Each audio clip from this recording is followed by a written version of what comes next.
mostrar o trabalho assim como um documento, mas mostrar também como isso aqui tem um valor plástico, entendeu? I propose that in order to vote, every British citizen must take an IQ test. What did she just say? Are you saying that some people are too stupid to vote? I've got you listening now, haven't I?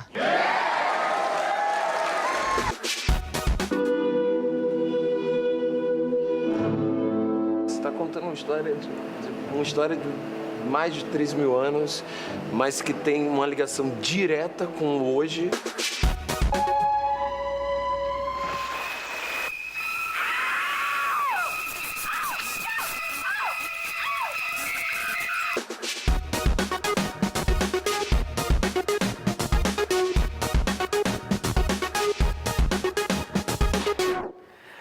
Olá, eu sou a Adriana Couto, boa noite. Vamos começar o Metrópolis com música?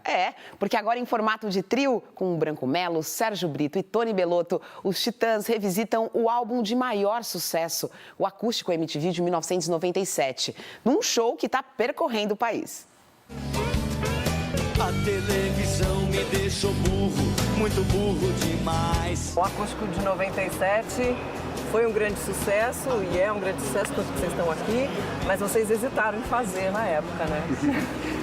A gente resistiu um pouco porque, você sabe, a gente sempre gosta de fazer as coisas diferentes do que está todo mundo fazendo. Então estava todo mundo fazendo acústico, a gente estava muito envolvido, curtindo o nosso show elétrico na época. A gravadora insistia, os fãs falavam, vocês têm que fazer um acústico. Aí quando pintou a oportunidade de a gente estar comemorando 15 anos de carreira, a gente falou, vamos fazer o acústico, mas vamos fazer de um jeito diferente. E aí a gente chamou orquestra, usou instrumentos inusitados na orquestra também. Tinha harpa. E foi um grande sucesso. Eu vou cuidar do seu jardim. O que representa esse acústico para vocês? O que representava na época e o que representa hoje? Eu acho que foi o nosso momento de maior popularidade, né? A gente tinha muito sucesso já e já tinha feito uma turnê grande com o Go Back, a gente tocou em ginásios e tal, mas isso saiu fora de proporção. Eu acho que a gente, durante um ano, foi o artista mais popular do Brasil. Então, a gente não esperava por isso e nem sei se a gente soube ou sabe lidar com isso direito, assim. Mas foi um prazer, foi um barato, foi uma viagem incrível, eu acho. E artisticamente foi bom porque a gente também se reinventou. Fazendo uma coisa diferente, a gente teve esse tipo de sucesso. Posso mais viver assim ao seu ladinho, por isso coloco meu ouvido no radinho de pilha. O acústico trouxe um público que ouvia o rock assim um pouco de longe, sabe? Tipo, não ouvia direito as letras, achava mais barulhento. Acho que o acústico trouxe as melodias e as letras e a mensagem das músicas para um público maior. Eu sei que é amor, eu não peço nada em troca, porque eu sei que é amor. Tanto que foi o público que pediu por esse show agora, né? Pois é, eles pediram quando fizemos 20 anos e a gente estava exatamente no meio do processo de fazer a nossa ópera rock. Então a gente esperou concluir esse trabalho para poder fazer começou assim, vamos fazer um show, vamos curtir. E virou um show bacana que a gente está se divertindo muito com essa turnê. Esse show tem um descompromisso, o fato da gente tocar dessa maneira, como se estivesse na sala da casa de alguém, nos permite isso. A gente conta histórias, a gente tem até uma dose de improviso, o erro vira um acerto, e a gente acha isso bacana, e o público reconhece isso como uma coisa interessante nesse formato. Solo quiero saber lo que pueda ser. No tengo tiempo a perder. Solo quiero saber lo que pueda ser. É um show muito diferente do que era, mas ele tem uma essência das algumas canções que tinham naquela época, a gente está cantando hoje, como Go Back, como Flores, são músicas que trazem a essência dos arranjos. Então, em 3, a gente está trazendo as coisas todas que tinham naquela orquestra, naquele arranjo todo. O Brito tocando piano, eu no baixo, o Tony no violão, nas guitarras. A gente conseguiu fazer uma coisa muito diferente do que era, mas que tem a mesma essência. É muito bacana. Homem me mata, capitalismo selvagem. É cedo ou tarde demais pra dizer adeus, pra dizer jamais. Morreu no Rio de Janeiro o ator João Carlos Barroso. Começou a carreira ainda menino, passou pelas TVs Rio, Tupi, Continental e Excelsior, mas deixou mesmo a marca na dramaturgia da TV Globo. Foram mais de 60 anos de trabalho em séries e novelas como O Bem Amado, Pecado Capital, Estúpido Cupido, Roque Santeiro, Salvador da Pátria, entre tantas outras. A última novela foi Sol Nascente, de 2017. Barroso tinha 69 anos e sofria de um câncer. Daqui a pouco, uma série que imagina o mundo daqui a 10 anos e também o resgate das pinturas políticas e dos desenhos de Sérgio Sister, enquanto o pintor era preso do regime militar. Agora tem um novo projeto do trabalho Rock in 1000. Tudo começou há 4 anos, quando um grupo com cerca de 1000 músicos se reuniu na Itália para tocar Learning to Fly e pedir que o Foo Fighters fizesse um show na cidade de Cesena. Você lembra? O vídeo viralizou e a banda aceitou o convite. Desde então, o projeto continua reunindo músicos em diferentes partes do mundo para tocar outras canções.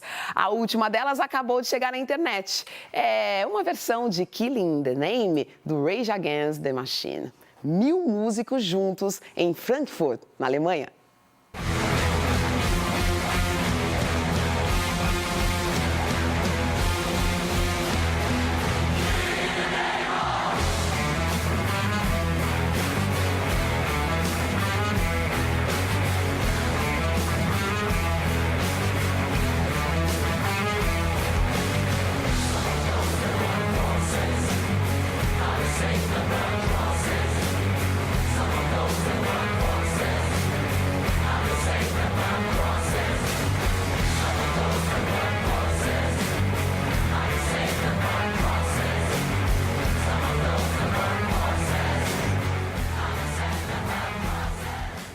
Olhando o mundo agora, você consegue imaginar como estaremos daqui a 10 anos? A série Years and Years arrisca algumas previsões. Além dos avanços tecnológicos, muitos retrocessos políticos.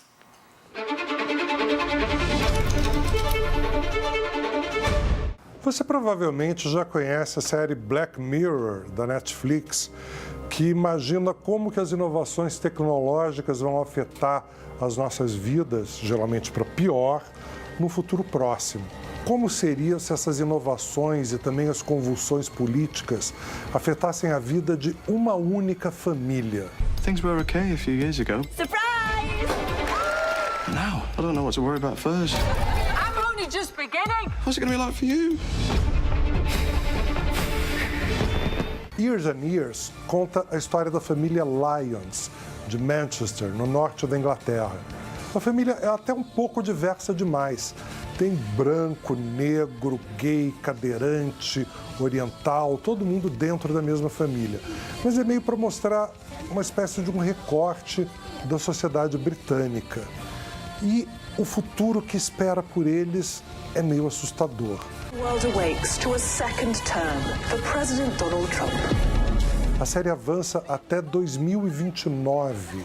Então você tem uma reeleição do Trump nos Estados Unidos, um ataque dos Estados Unidos a uma ilha da China com uma bomba nuclear, a anexação total da Ucrânia pela Rússia, a morte da Rainha Elizabeth e avanços tecnológicos impressionantes. Você vai poder ter teclas nos dedos e quase que controlar os computadores pela mente, pelos olhos. Will you call me? You mean telephone me? Yes. Where? Now. Pick a station right here. This is why I wanted to have lunch. Hello, Bethany speaking. Oh my gosh. E nisso tudo, você tem também a ascensão de políticos populistas. So, I propose that in order to vote, every British citizen must take an IQ test. What did she just say? Are you saying that some people are too stupid to vote? I've got you listening now, haven't I? A Emma Thompson está fantástica como uma empresária que fala barbaridades na televisão e acaba sendo eleita primeira-ministra. Só que ela não tem a menor ideia do que seja governar um país. Será que lembra alguém que a gente conhece? I love it. The whole system's in pieces. So nice to have you back. You met my sister once. Was I nice? What sort of world are we in? Hello, Mummy. We will change forever. I thought so. Don't you dare. Nossa, me dá até um arrepio. Logo no começo da carreira, o artista visual Sérgio Sister foi torturado e passou 1 ano e meio preso. O Brasil vivia sob o regime militar. Ele era um jovem de 22 anos que começava suas investigações artísticas. Mas na prisão não parou de criar. Essas obras estão na exposição Imagens de uma Juventude Pop, pinturas políticas e desenhos da cadeia.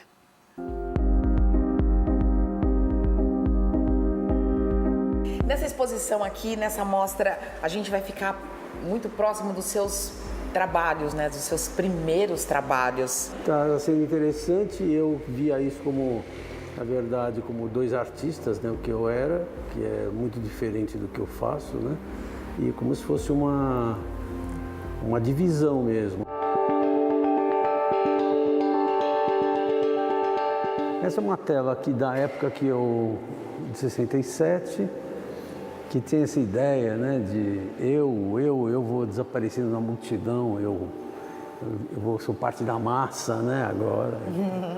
Essa ideia. Agora, ao mesmo tempo, tem essa divisão, esse jeito de pintar é que me interessa muito agora, né? A estrutura de pensamento que eu tenho, assim, hoje, com 71 anos, é mais ou menos próxima do que está aí. Eu tô vendo até uma caixa ali. Ó. Exatamente, exatamente. O artista que mergulhou no estudo das cores nas décadas seguintes pintou os primeiros quadros inspirado pela pop art e pela vanguarda brasileira dos anos 60. E a pop nós entendemos aqui no Brasil, a pop de uma forma um pouco diferente dos Estados Unidos, que a gente usou diretamente como instrumento, achava que era um instrumento político, né? E Sérgio era um jovem engajado, jornalista, estudante de ciências sociais, militante de esquerda ligado aos movimentos estudantis. Como muitos, foi torturado durante o regime militar. Ficou preso 1 ano e meio, entre 1970 e 71, mas não deixou de criar na cadeia. A namorada levava lápis e papel. Outros artistas presos também emprestavam materiais. E sobre o que você pintava quando você estava dentro da cadeia? Primeiro era o dia a dia, né? Isso aqui era como se fosse quase um diário, ainda que nem tudo. Quer dizer, muita coisa sem sentido, era coisa que tinha... Olhando hoje, eu desqualifico menos o meu trabalho do que naquela época. Eu achava que não tinha muita coisa artística ali, né? Que era uma coisa, quase coisa de trabalho de louco, assim. Terapêutico. Que fosse assim para restaurar mesmo, assim, para você poder se manter.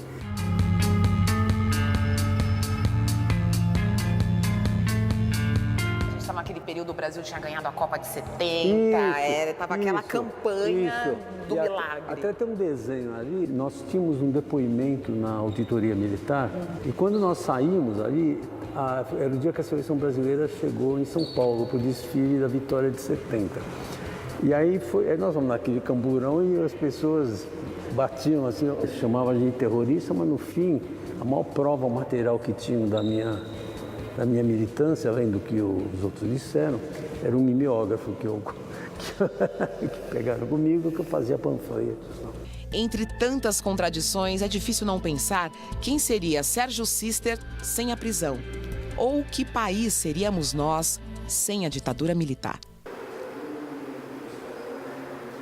Eu acho que querem esquecer, né? A juventude não sabe o que aconteceu e tentam... É uma coisa que a narrativa do século passado, da Segunda Guerra Mundial, parece que foi esquecido aqui. Parece que o nazismo não houve. Eu acho que o momento atual, esse trabalho, é bom fazer isso no momento atual.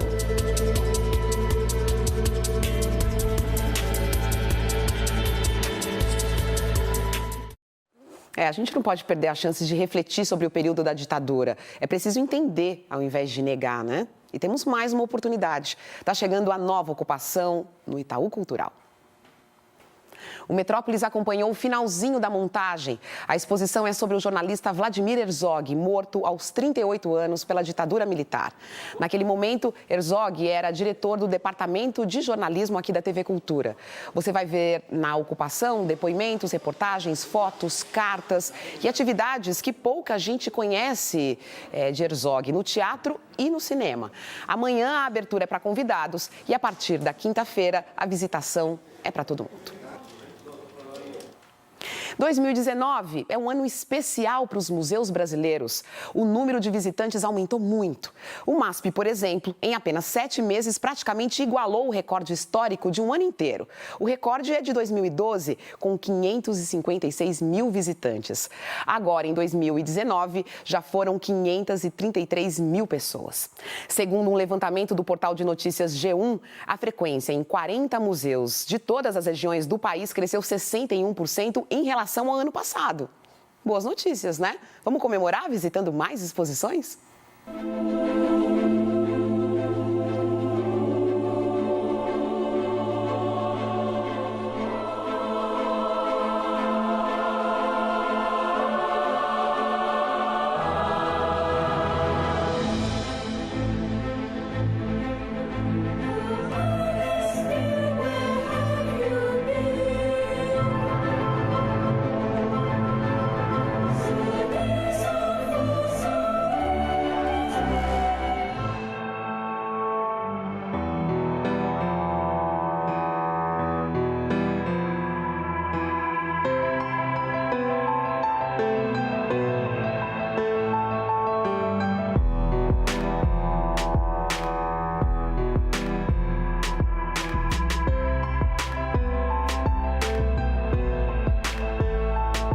Metrópolis de volta com teatro. Acaba de estrear em São Paulo a peça Tutankhaton, que chega aos palcos um ano depois da morte do autor Otávio Frias Filho, diretor de redação do jornal Folha de São Paulo. A história do mais famoso faraó do Egito Antigo inspirou o jornalista a escrever uma peça que ele mesmo dizia ser impossível encenar. Mas, contrariando o dramaturgo, Tutankhaton está nos palcos do Sesc Avenida Paulista. Tu te ergues belo no horizonte, Atom adorado, iniciador da vida. Quando brilhas ao leste, preenche a terra inteira de luz. O Otávio escreveu essa peça em 1990. Por qual razão? Logo depois da queda do Muro de Berlim. E acho que é a primeira peça dele, né, Beth? Ele escreveu essa e Rancor na sequência. A primeira peça dele. Quando teve a queda do Muro de Berlim, até o Marcelo Coelho fala no texto do programa, ele ficou tão impressionado com a derrocada do socialismo, assim, e com a derrocada da Revolução, né, da Revolução mais próxima, mais recente, que ele escreveu a história do Tutankhaton. Acho que usou essa história como pretexto para falar de outras coisas. Eu acho que a história do rei é um pretexto, é um simples pretexto. Tutankhamon é o mais célebre faraó do Egito, conhecido pelas maldições para quem ousasse invadir a tumba que mantinha a múmia dele. O que poucos sabem é que ele nasceu com outro nome, Tutankhaton, que significa a imagem do deus Atom. Isso porque o pai dele, Akhenaton, instituiu a adoração a um único deus, Atom, o deus Sol. Foi uma coisa violenta, ruim por muitas razões e muito boa por outras razões, porque houve um grande desenvolvimento nas artes, nas relações sociais. Agora, foi uma imposição. Sim. Né? E houve uma revolta. Você não consegue impor uma mudança de fé nas pessoas, né? Com a morte de Akhenaton, o jovem Tutankhaton assume o trono com apenas 11 anos de idade. Ele é obrigado a voltar com o politeísmo e muda de nome, passando a se chamar Tutankhamon. Os dias se sucedem sem mistério nem atropelo, mas a sua substância permanece oculta como um deus. O vidente é um pouco o alter ego do autor, que é o Otávio. Ele usa palavras, textos, inflexões, dá ao teatro uma formalidade no meio do auge, do ápice, do modernismo, vamos dizer assim. Sim. É uma espécie de crítica também que o Otávio faz a isso. A arte moderna. E sim, só para finalizar, a vidente fala disso, né? Da repetição dos nossos ciclos. Como nós somos incapazes de modificar aquilo que a história nos ensinou e vamos continuar repetindo sempre, porque nós não sabemos outra, nós não conhecemos outra maneira de fazer. Nós estamos condenados a esta maneira de viver. Não esperava vê-lo hoje tão cedo, juiz Fei. Bom dia, filho do grande Atom. Que os céus abençoem a tua saúde. Não me é difícil encontrar o que é justo. A linha tênue que separa o justo do injusto separa também o que meu rei ama e o que detesta. Você, como juiz, o que me fala sobre isso? Então, você vive um juízo, né? Então, essa coisa da sabedoria, né? De saber viver com isso, saber arquitetar algumas coisas, saber se safar de outras, né? Não é uma linguagem do dia a dia, é um texto todo em segunda pessoa, com palavras que não são habituais, então E que se relata as coisas, mais as coisas são relatadas do que elas acontecem do que em cena. vividas, como nas festas do exatamente. Shakespeare, como nas peças clássicas. Quem faz a nascente brotar nas montanhas? Quem frutifica a terra? Quem dirige os insetos?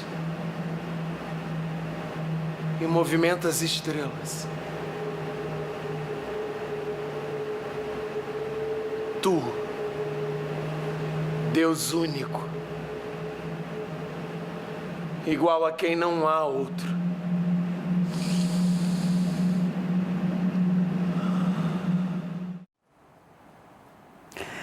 As tramas de assassinatos, perseguições, o uso das sombras, o voyeurismo. Marcas de Alfred Hitchcock, que completaria 120 anos exatamente hoje. Chamá-lo de mestre do suspense não é mero clichê, é fato. Até hoje a obra dele influencia no gênero e é referência obrigatória para qualquer cinéfilo. Então, o Metrópolis de hoje termina com cenas clássicas de Hitchcock. Que tal? A seguir tem o Jornal da Cultura e a gente se vê novamente amanhã. Um beijo.